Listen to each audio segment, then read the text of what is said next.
Ladies and gentlemen, welcome to The Right Time. My name is Bomani Jones. Thanks for listening wherever you get your podcast. Rate us, review us, give us 5 stars. You only give us 4 stars. I'm inclined to believe you are a hater. We've got guests joining us this week. Erick Dickerson will join us on the back end, but on the front end, coming to us live, repping Channel 6. Best college football writer in America, Spencer Hall. What's going on? Oh, nothing much. Just enjoying the Stetson Bennett-assance with the rest of you.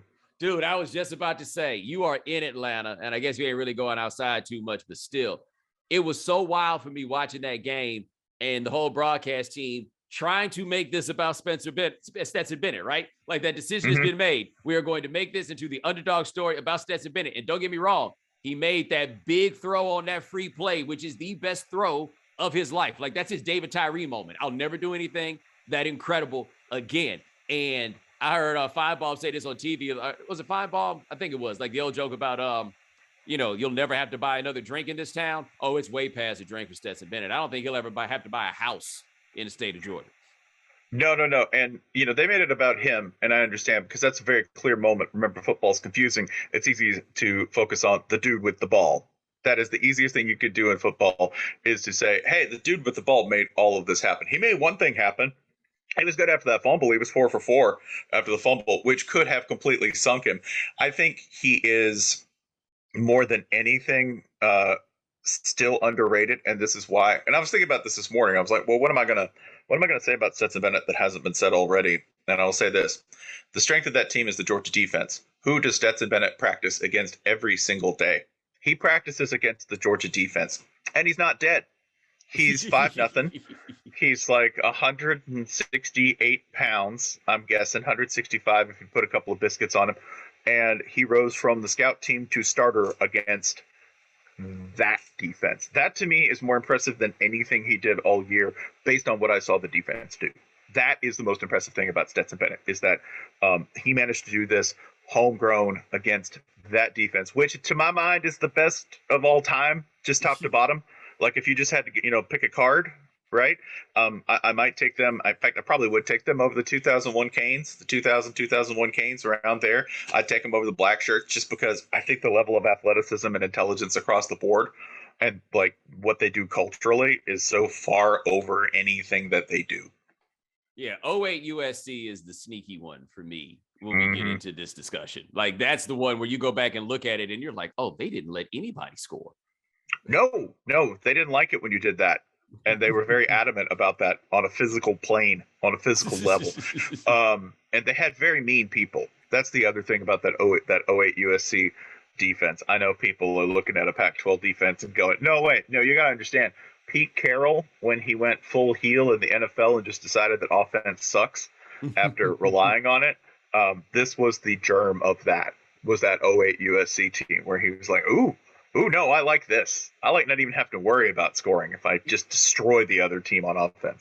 Yeah, I got like 4 or 5-star running backs, right? That was the thing. He just had running back after running back, none of whom actually turned out to be worth a damn, but it was just running back after running back after running back. We're just going to roll those out here. Now, let me ask you this about Stetson Bennett, because I contend this may be the worst thing to ever happen to Georgia. Like the national championship, obviously, best thing. But I have been saying all year long, you don't go with the low-ceiling quarterback. You're not going to win a championship playing the low-ceiling quarterback. And it almost got him in the SEC championship. And to be honest, it almost got him in the first half of the championship game when Stetson Bennett was out there looking shook. Like, the wildest thing about it is he was shook, got unshook, blew it, and then got unshook again, right? That shocked me. But this means Kirby's going to be out here rolling out mediocre quarterbacks for you guys from here on out because he now believes you can do that. It's maybe long-term, a terrible thing. Like, this may be a Faustian bargain. This may be selling your soul to a very particular devil, because I don't really understand. Like, the lesson to me is that Georgia should have won 2 national titles by this point, right? They should have won this one, which they did, and then they should have beaten Alabama in the Tua game. That should have happened. And the reason they didn't in the first one is they started the low ceiling quarterback. That's really the thing. The quarterback who, by the way, as of 4 days ago, depending on when this posts, was running a sneak on 3rd and 9, which was funny, and then made funnier by the fact that the Giants ran a sneak on 2nd and 10 prior to that. So with the same dude, Jake Fromm. And that's no slight to any quarterback put in this position. It's the choice that you're indicting here. You're saying, hey, I don't really think, this isn't the dude to do it. And now they're not going to learn that lesson, are they? They're not. They're going to start this guy over again. I think that also underestimates another thing on this, by the way. You say the low ceiling quarterback. Stetson Bennett's good. Like we're not debating that, right? Like he's a good quarterback. He's good. He's good. That's a good college quarterback. The idea that you're going to be able to make do with good, it's not like Bryce Young lost this game because of anything that was in his control. He lost his two best receivers and then faced the greatest defense of all time. And he was still pretty good. Like he was like, if you look at it, he made some gigantic mistakes in that game. He made gigantic mistakes because he's playing a team whose defense was, again, generationally talented and capable of executing whatever they wanted against an offense that could not present a threat.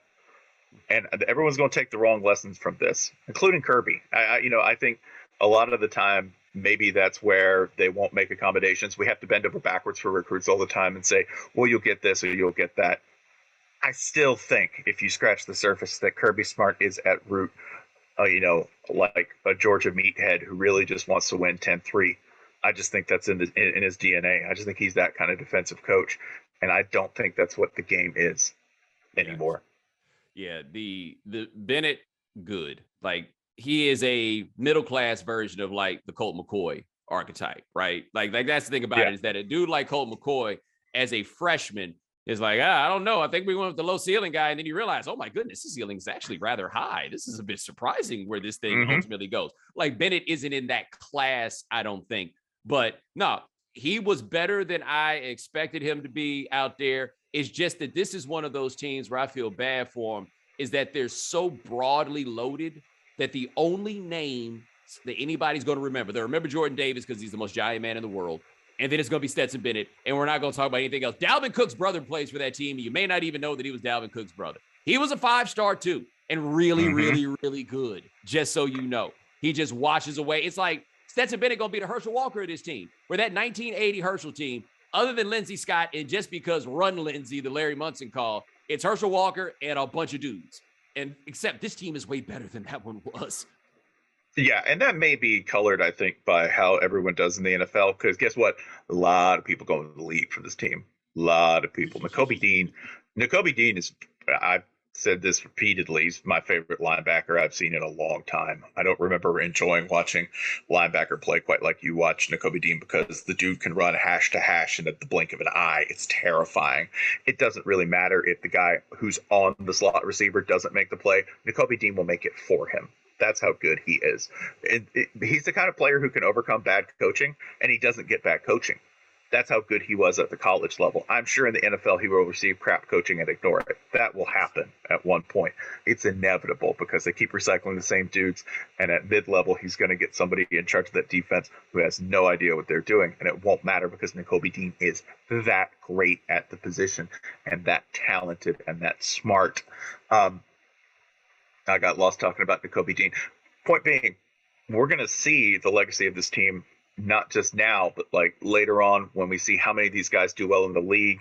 And maybe Georgia partisans will remember Stetson Bennett better. But I think there are still defensive guys on the staff, and maybe a couple offensive ones. I think Brock Bowers, we have to deal with him for a couple more years. I'm not really looking forward to that from a partisan perspective, because he's nasty.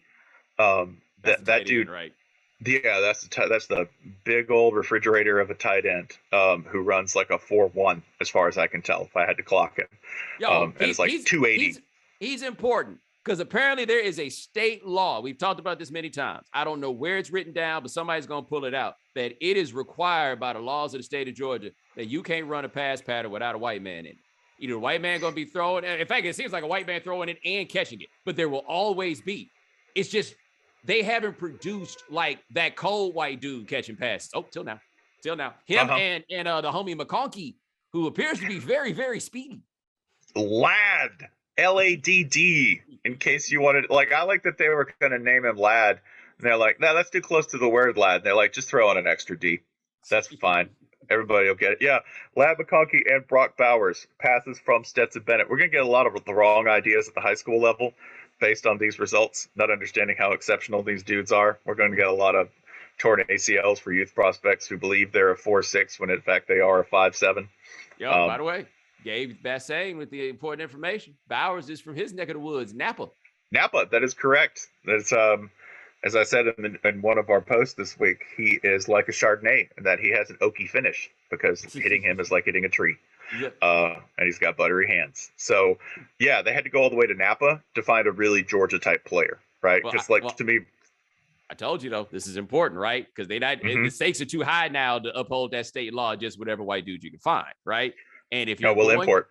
Right, and if you're going to find fast white dudes, you have to go places that don't have black people. I don't understand why this is, but you think about all like the super duper fast white dudes, they're all from places with no black people, right? Think about Cooper Kupp. Think about Adam Thielen. Tim Dwight. Yep, Tim Dwight. Do you remember a gentleman by the name of Don Beebe?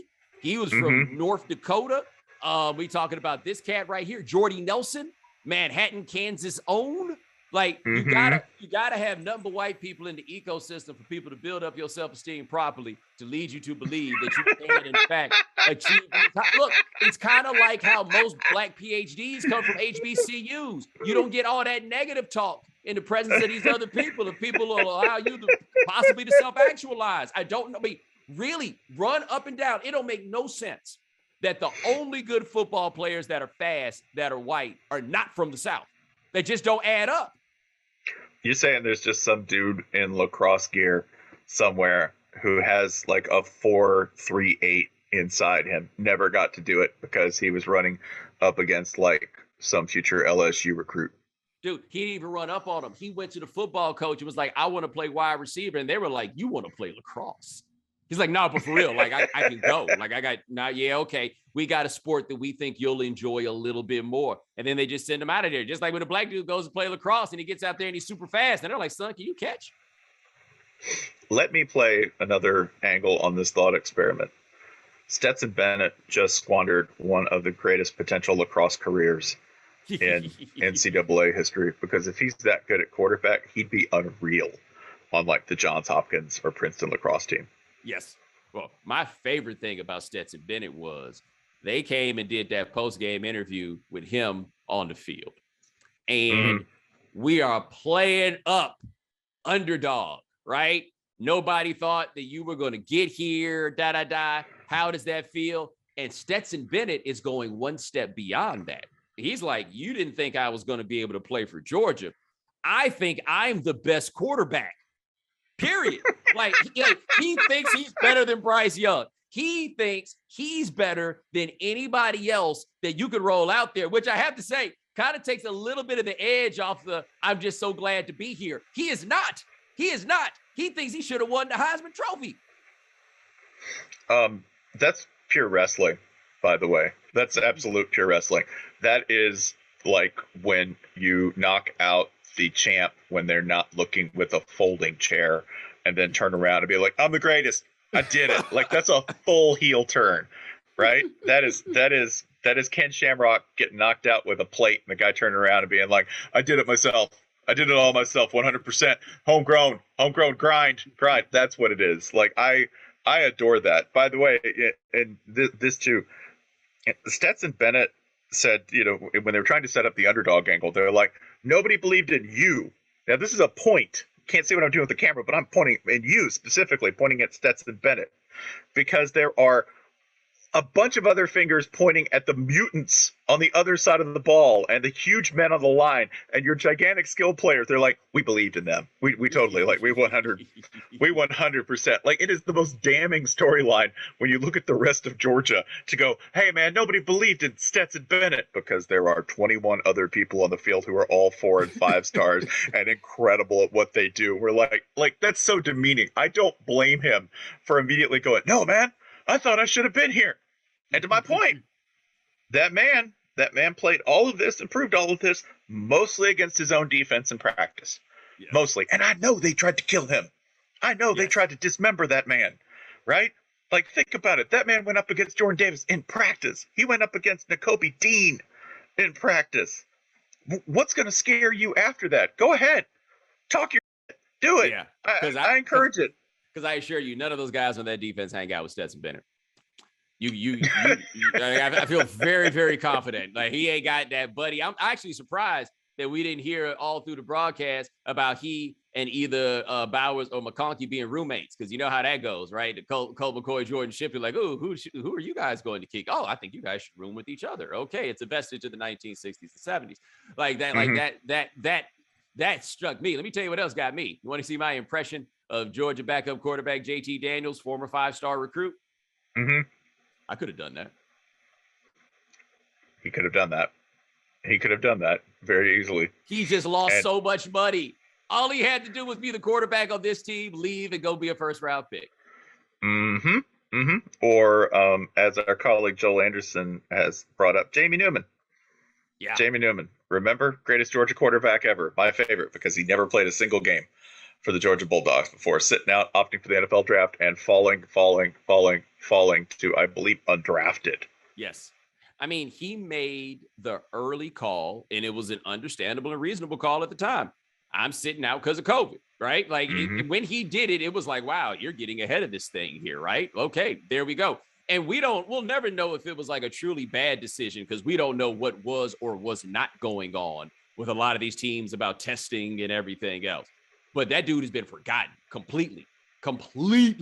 He might as well stay at Wake Forest. You know who else has been forgotten? We haven't even mentioned the running gag about Kirby that nobody will mention until, I imagine, this happens next year again. We haven't mentioned Justin Fields. We haven't mentioned Brock Vandegrift. We haven't mentioned a bunch of different people who are either still on the depth chart, right? There are your obvious walk-on quarterbacks in there. Jackson Muschamp, Will Muschamp's son, got a ring off this. Jackson Muschamp, in case you wondered if he was ever going to see the field in the national title game, the answer is no. He was very far down on the depth chart. There are those guys, but there are 4 and 5 stars on that depth chart who just don't seem to get up there. And the question is that because they have a certain profile at quarterback that they like in terms of being risk averse, in terms of keeping the ball close and not turning it over and taking very few chances offensively in order to not screw up the defense, which evidently, hey, today on January 12th, 2022, we're both wrong. They're right,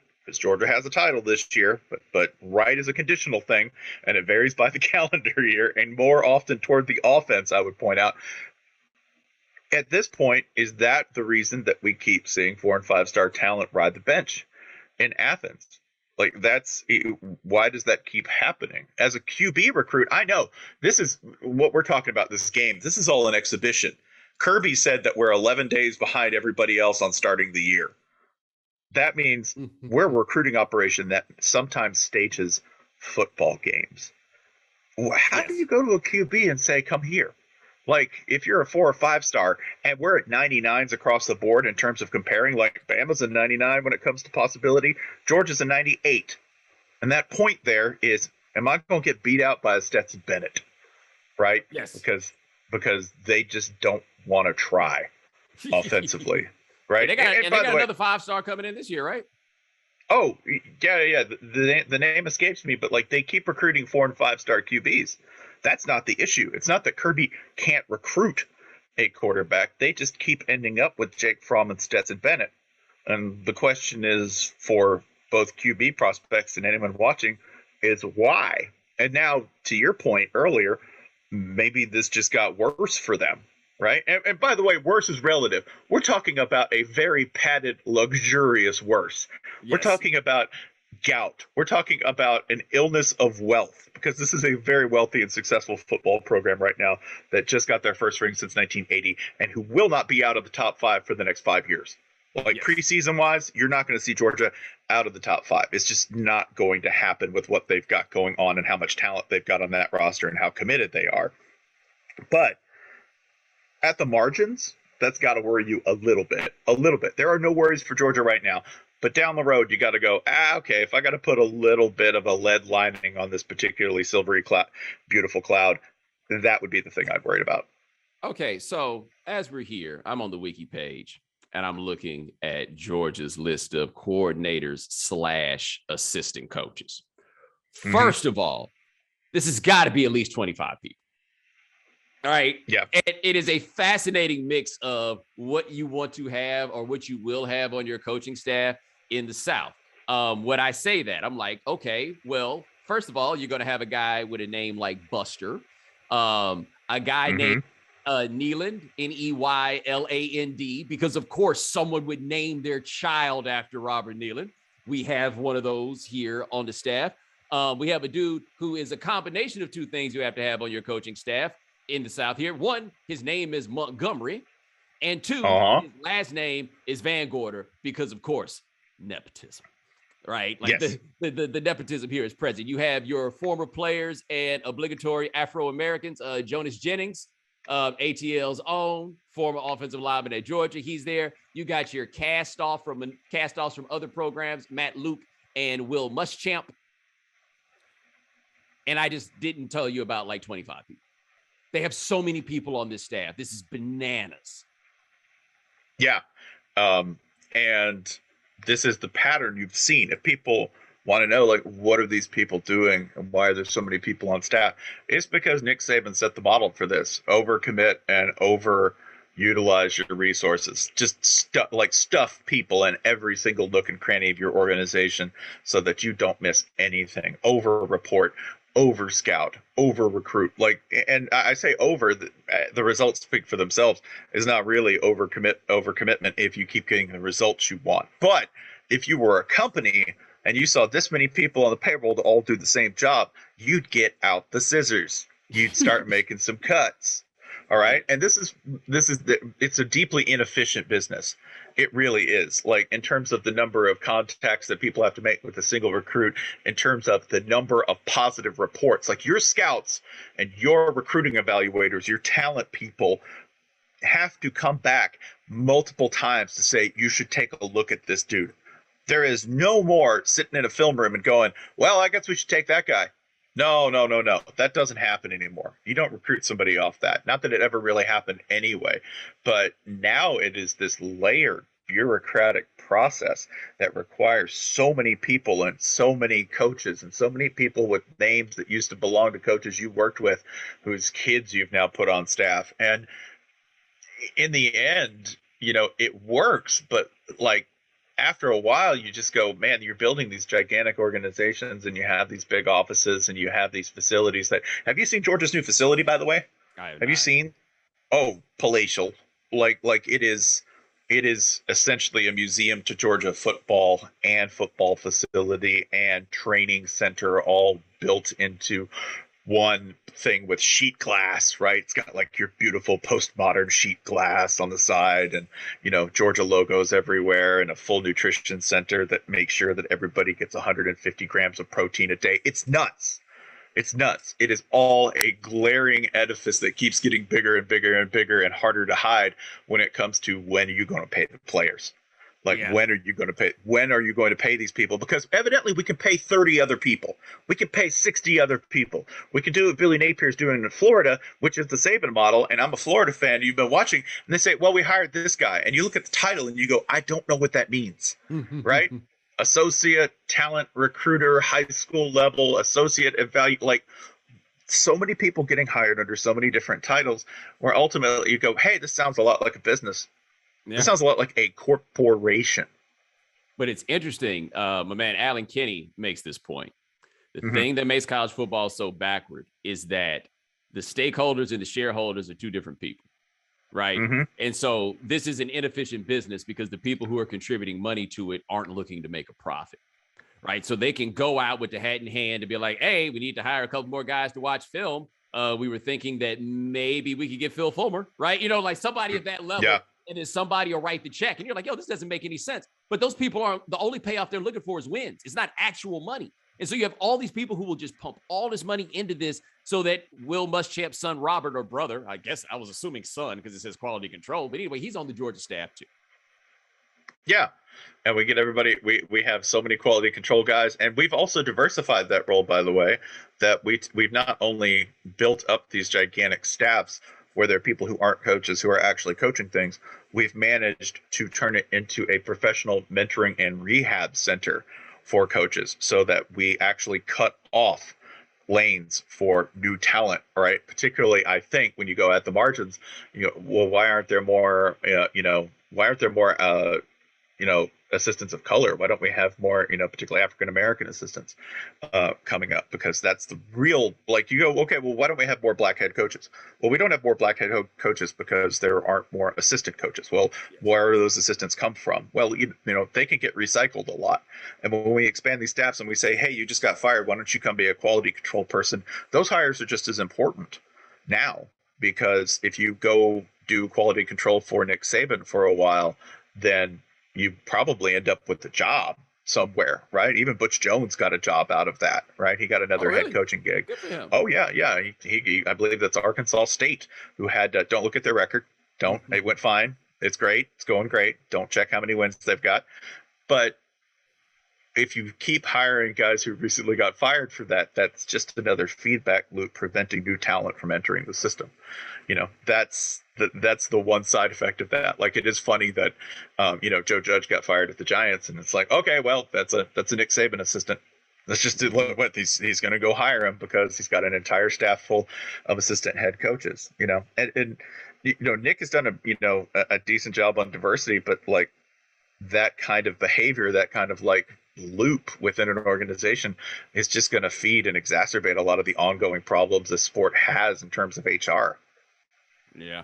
And if you're worried about poor Nick Saban, nope. His two best players are coming back next year. At least we presume that they are going to come back next year. And this is going to shock you, but every way too early preseason top 25 from next year, Georgia, Alabama, Ohio State. This ain't about the SEC. This is about three programs that are blowing. Oh, and Texas A&M at number 4 because they have now got their player getting money machine up to a place where now they are there. That's going to be it. But hey, college football, that Spencer Hall. Check him out, Channel 6. I recommend you subscribe. I subscribe. It's very good. Absolutely worth your time. Greatly appreciate it, sir.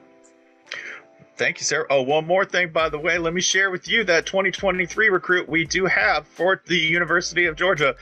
A gigantic white tight end, 6'6". His name, Pierce Spurlin. Yep. Pierce Spurlin. He's local too, isn't he? Santa Rosa Beach, Florida. That's where I go for 2 weeks a year and get my Salt Life sticker and put it on a truck. Learn something new every day. I'll talk to you soon, man. All right. All right, now. This podcast is sponsored by BetterHelp Online Therapy. We talk about BetterHelp a lot on this show, and this month we're discussing some of the stigmas around mental health. For example, some people think you should wait until things are unbearable to go to therapy, but that isn't true. Therapy is a tool to utilize before things get worse, and it can help you avoid those lows. And we've been taught that mental health shouldn't be a part of normal life, but that's wrong too. We take care of our bodies with the gym, the doctor, and nutrition. We should be focusing on our minds just as much. BetterHelp is customized online therapy that offers video, phone, and even live chat sessions with your therapist, so you don't have to see anyone on camera if you don't want to. It's much more affordable than in-person therapy, and you can be matched with a therapist in under 48 hours. Give it a try and see why over 2 million people have used BetterHelp Online Therapy. And the right time with Bomani Jones listeners get 10% off their first month at betterhelp.com/Bomani. That's betterhelp.com/Bomani. Cutting the price of your wireless bill feels good, really good. Actually, feels great. You should try it. So cut your bill by switching to Straight Talk Wireless, now offering our $45 Silver Unlimited plan. That's unlimited high-speed data and 5 gigabytes of hotspot for just $45 a month. Get nationwide 5G on America's largest, most dependable networks. So why pay a whole lot for your data when you can get unlimited for a whole lot less? The $45 Silver Unlimited plan from Straight Talk Wireless. Straight Talk Wireless. No contract, no compromise. At 60 gigabytes, we reserve the right to review your account for usage in violation of Straight Talk's terms and conditions. A month equals 30 days. See terms and conditions at straighttalk.com. 5G capable device required. Actual availability, coverage, and speed may vary. All right, so our next guest, I have to say, I know so many people who I don't know if they're actually related to our next guest, but they all say they're related to our next guest because they're all from Sealy, Texas. He is one of the greatest running backs of all time, and his new book is coming out, Watch My Smoke, a look back at his life and career. Erick Dickerson, how are you, man? Good morning. How you doing? Dude, no, that's the thing. My mother, when I was growing up, worked at Prairie View, and so we have a lot of people around there who worked in, lived in Sealy and worked out there. And you just couldn't tell exactly how related to you they were. But everybody had some halfway connection that all goes right back to Erick Dickerson. That's funny because Sealy's only about 30 miles from Prairie View. And my real dad, he went to Prairie View University. So I have a lot of people in that area. And I'm from Texas. So it could have been, you know how it is. Oh, that's my cousin. That's my cousin's cousin. No, it's like with people from Macon, Georgia, everybody related to Otis Redding. Right? Like some of them related to Little Richard, but they don't say that as loud, but they all related to Otis Redding. And if not, their grandmama taught them or something like that because the name was so big. I got you. Yeah, man. So the book, Watch My Smoke, it's so much going on there. You seem to be talking about a lot and a level of candor that I think may surprise some people in doing this. So why was now the time for you to write this book? Well, I talked about it for a couple of years. And a good friend of mine, Gustavo Miguel, is the one who kind of got me to write the book. And just telling some of my stories to him and other people. And all of them would say, man, just write a book, man. You know what I mean? People don't even know this. I didn't even know it. So it just came down to a point where, I'm older now. So time is running out. It's not going, forward, it's going back. I mean, going forward, but not going backwards. I just feel like that it was time to do it. And you did. This is the time. You answered the question of where the Trans Am came from. And I feel like the answer might be a little anticlimactic for people. Exactly. I mean, people always thought, that the school bought the Trans Am, we sneaked, snuck it off but it wasn't like that, like in the book, it'll tell you exactly how the Trans Am was purchased. And they always say, you got all this money from SMU. It wasn't like that either. It wasn't like that at all. Well, I feel like my question is, why didn't they buy you a Trans Am? Like my thought, whenever the thing comes up with the Trans Am, I have less questions about like whether or not somebody bought. If they did not buy it for you, it seems pretty clear that somebody should have. Well, the Trans Am, it was bought, and my grandmother basically got the money back. And so it kind of, in a sense, it was bought. It was purchased. Mm-hmm. It cost us, but it didn't cost us. So it was like a good. I said it was a good deal.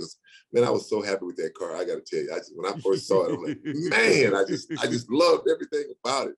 The gold eagle, gold eagle on the hood, the T-tops. I mean, that was the car back then. I mean, what was it like for you the first time you pulled in the parking lot at school with that?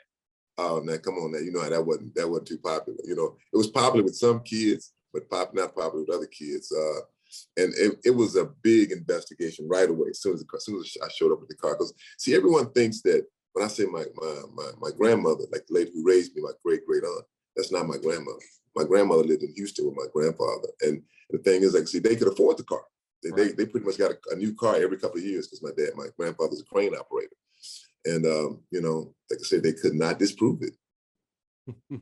Those are the wild days of the Southwest Conference, though, right? Man. Like that was the thing. Okay. Go ahead. Sorry. Go ahead. What'd you say? I was gonna say, but that's one thing about the Southwest Conference at that time is you go to SMU, which is Highland Park in Dallas, is a totally different world than where you grew up. Like not all Texas is the same.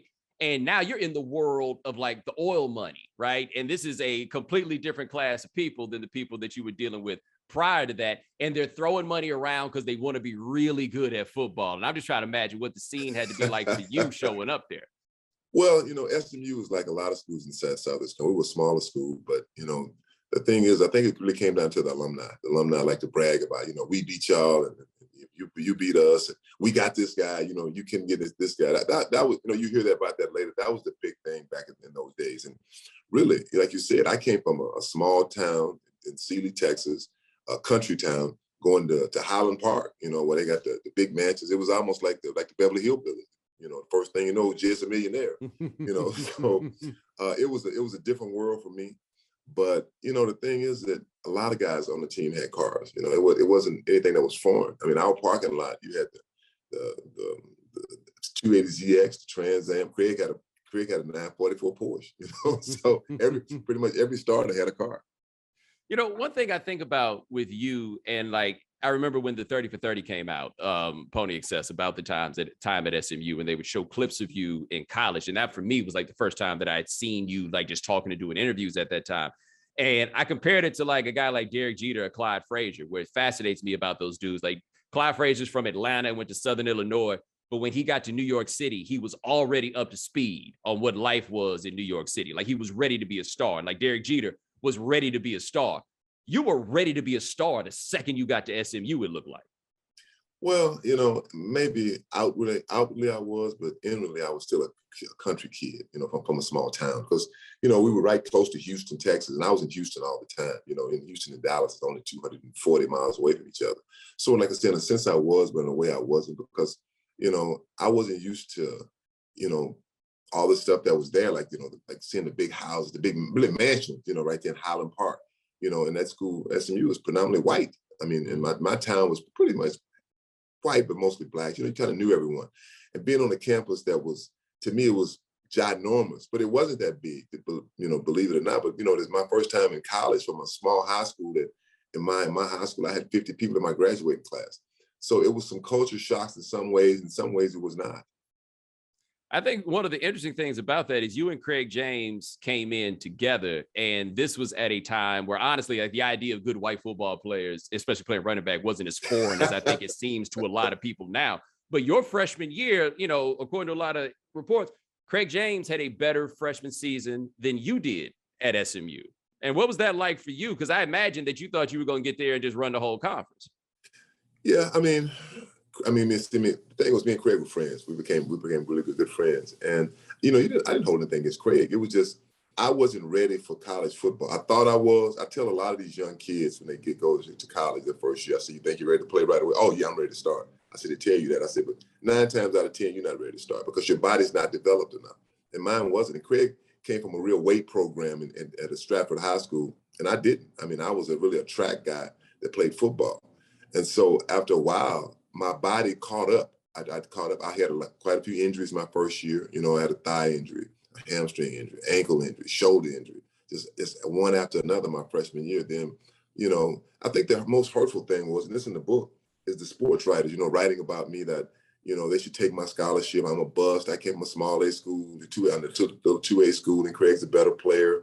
And they said it wasn't nothing against him, but, of course, he's white, I'm black. And, in Highland Park, they want him to succeed. They didn't really want me to succeed. And, in the end, really both of us succeeded. Yeah, but I say Craig was a 1,000-yard rusher in the NFL and had a very successful broadcasting career. So like it did work out. I agree with you, like in that way when it all played out. Now, one thing I think is interesting, before we even knew we were doing this, I was looking up the SMU stuff and when the NCAA came down. And when people talk about the slush fund, what jumped off the page to me was the amount of money that was listed for the slush fund was $60,000. Which is not a gigantic amount of money. Like even controlling for inflation, like the word slush fund sounds like one thing, but $60,000, you're like, damn, that ain't even necessarily that much money. Now you and some of your former teammates are contributing $1 million for NIL, toward NIL for players who might go to SMU. So like what do you think when you hear the way that people talk about the SMU days? Because I've always wondered, like, was it really as much money going around as people thought it was, or was just the idea so scandalous that any money? Because a whole lot of people's careers were ruined over $200 with the NCAA. You said the key word. It was scandalous over any amount of money. It could have been $5. That's $5 too much, to pay those guys. That's what it was. I mean, when you read my book, you see. I mean, I didn't get them. I got $1,000 a month, and it wasn't even always $1,000. Sometimes it was $500. I mean, that's what it was. And that money, I'm trying to send back to help my mother, because my dad had died. So I'm trying to help my mom. You think about the thing now with because it's NIL. I can't think of the name of it. I always call it NIL. NIL. I think it's a great thing. I really do, because, in college, a lot of these kids, they can't afford to take girls on dates. They can't afford anything. I mean, because a lot of them are raised by a grandma, single mom, maybe even a single dad. And they play for these universities that make all the money. The NCAA makes all the money. And why come they can't? Because they're the guys that's just doing the work. It's black and white, but we know most of them are black kids. And the thing is that, when you go to college, a lot of these kids don't go to college to graduate. They go to college to play football. They think they're going to play pro football. And that is a very small number. So for me, I like the idea of, they want to call it paying the players, call it what you want. I've always felt it was right. And going back to, like you said, a $60,000 an hour slush fund, and it wasn't a lot of money being spent. But we were so good, and guys wanted to play together. And the big thing for kids, for us back in those days, was getting a car. Think about it. Mm-hmm. You're 18, 19 years old, getting a car. Man, I got a new car. I got a Pontiac Trans Am. We got a Corvette. That was the big thing. It wasn't about the money, it was the car. Now, let me ask you this. I said that it seemed like you were ready for Dallas, and you said outwardly maybe. Were you ready for LA? Yeah, I think I was ready for LA. Because I came to LA on my recruiting trip. I never forget that, when I came on my recruiting trip. And, I was way different. But it's just the first time I saw it, because being from Texas, I'd never been west. Well, I take that back. I went to Portland, Oregon with my mom on a train, but LA was different, because you think of LA as Hollywood, that was Soul Train back in the time. It was Clint Eastwood. It was John Wayne. It was Hollywood. So for me, when I saw the mountains and stuff, I'm like, man, it's beautiful. When I first came to California, and my first encounter really with, a star, was Magic Johnson at Venice Beach. And I'll never forget, we met Magic Johnson, me and some guys, and I said, I want to be like that guy. I want to be like him. People know who he is, because, he was just big as light in Los Angeles. And I gotta say, man, playing for the Rams, even though we were in Anaheim, not in LA, and we were in Anaheim, people kind of forget that. I became a big star, very quickly. And it didn't change me. I got to say that one thing. It did not change me at all. I was still that country boy from Sealy, Texas. But, did I enjoy the limelight? I enjoyed it while I had it, for sure. Well, you talk about Anaheim in your book, and I think you may have had a similar thing that I had. So I went to graduate school out there, and I moved out there on 2 weeks' notice. I went to Claremont Graduate University, and I thought I was going to L.A. Just like me. Yeah, it was not. It was not, except Claremont compared to like the Orange County situation. And Claremont's not exactly the most progressive place in the world, but it was still LA County. I can imagine for you getting to Anaheim and being like, this is kind of like LA, sort of. When I flew up to LAX. Guy picked me up. Ray San Jose picked me up, and we were driving. And because I went to visit SC, so I knew it, but I kind of knew the area a little bit, this is Los Angeles. And we're driving, and I'm seeing the city behind me. I'm like, oh, look, I'm going outside the city. I said, LA's back here, isn't it? He said, yeah. He said, we're in Anaheim. I said, what's Anaheim? He said, well, it's Orange County. I'm like, oh, okay. So I had no clue. So when we got out there, I'm like, well, this is kind of small. I won't forget all the orange groves, orange trees on the side of the freeway, down the 405. But it was different. I called Orange County back then. It was considered we called it the Orange Curtain. Mm-hmm. A lot of blacks didn't go out there. But, like I said, very different out in Orange County. Yeah, because race is a thing that you talk about a bit in your book. And I'm curious for you, just kind of as you go from different places. So you start in a small town, and people have all the assumptions about what a small town is, and you think that every place is going to be different. And then you go to Dallas, which has its own sort of legacy of things. And then you go to LA, and LA's got its own. But Orange County is a different animal than LA is when it comes to that. So I wonder, for you, especially as somebody of a different era, just what it was like for you to get around and kind of realize that, this racism kind of follows us everywhere we go.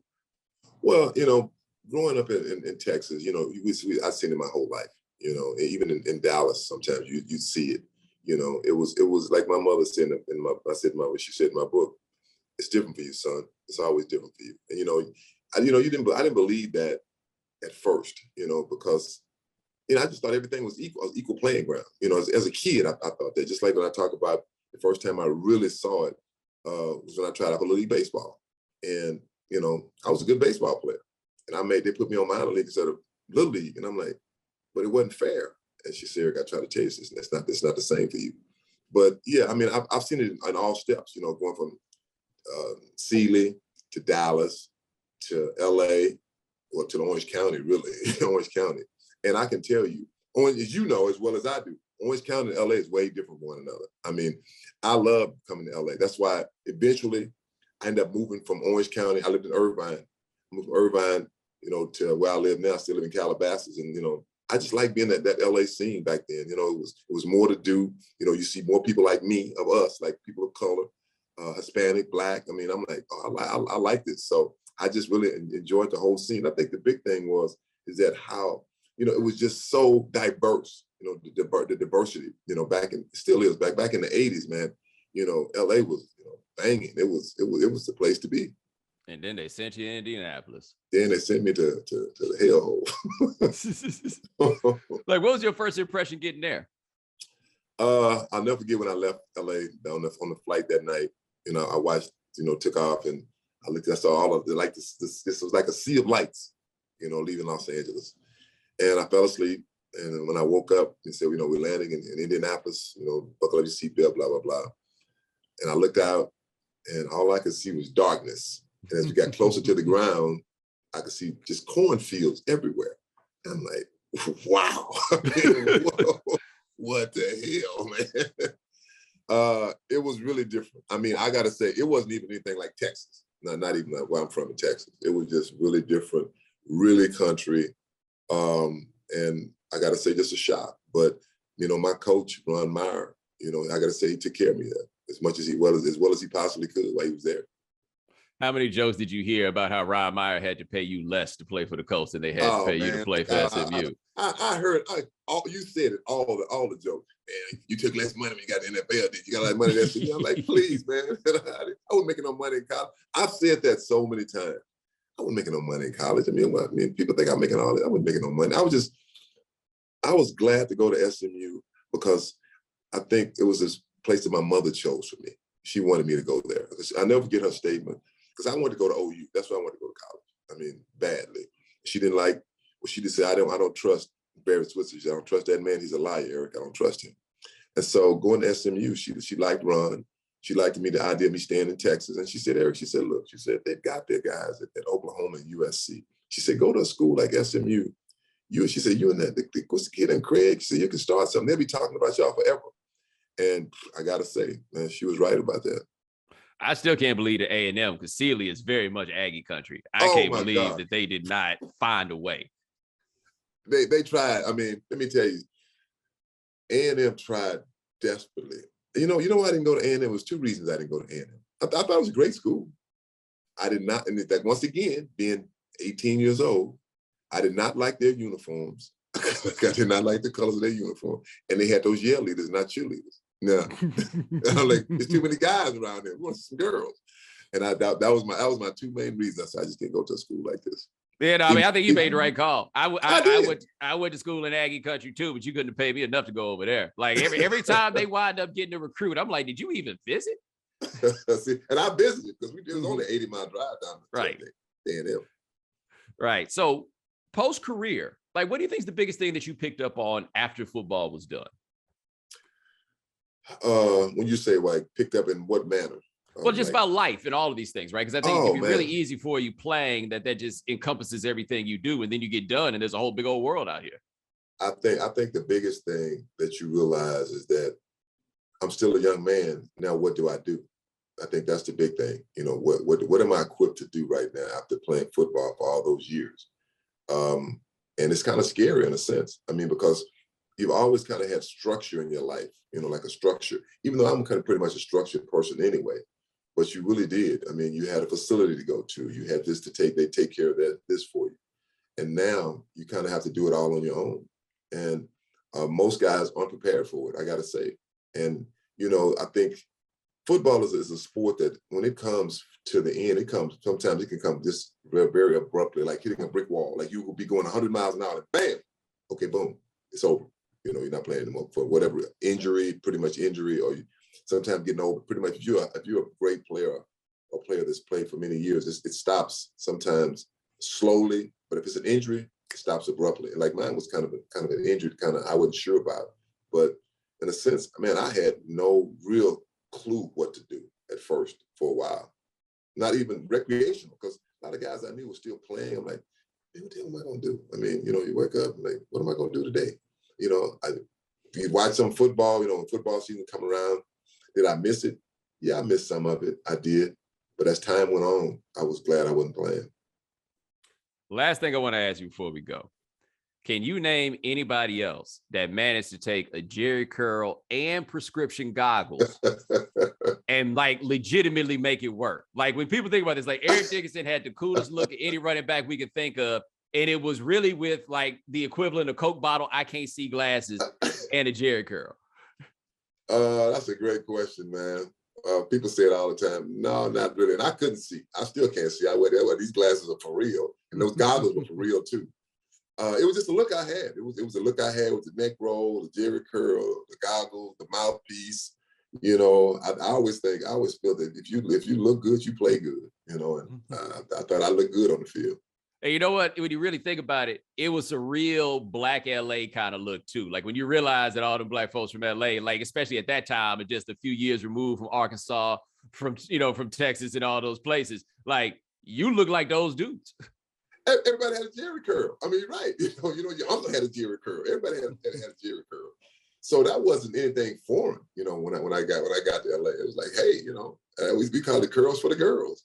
And mine was not all greasy. Like, man, I had that old greasy Jerry curl. I didn't put the stuff on all the time. Only time I had to activate on, you know, you wash your hair after the game. You know, you put the activator, you don't get it all curly again. It dries up. It's cool. I love hearing y'all go back and talk about the work that y'all put in on those Jerry curls, right? Like we got jokes and you're like, nah, you don't understand. Jerry curl look good. The thing about, I look at the guys today that wear these dreadlocks. I'm like, okay. Now, they talk about at least the Jerry curl was out real hair. It was real.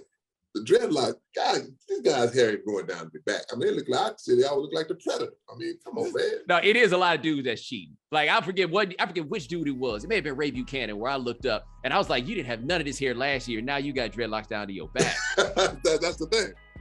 We don't believe you. You need more people. All right, but look, Watch My Smoke. That's Erick Dickerson's new book. Check that out. Highly recommend that you get into it. He gets into a lot. My man, thank you so much. I really appreciate you coming on with us. Well, man, thank you, man. I appreciate it.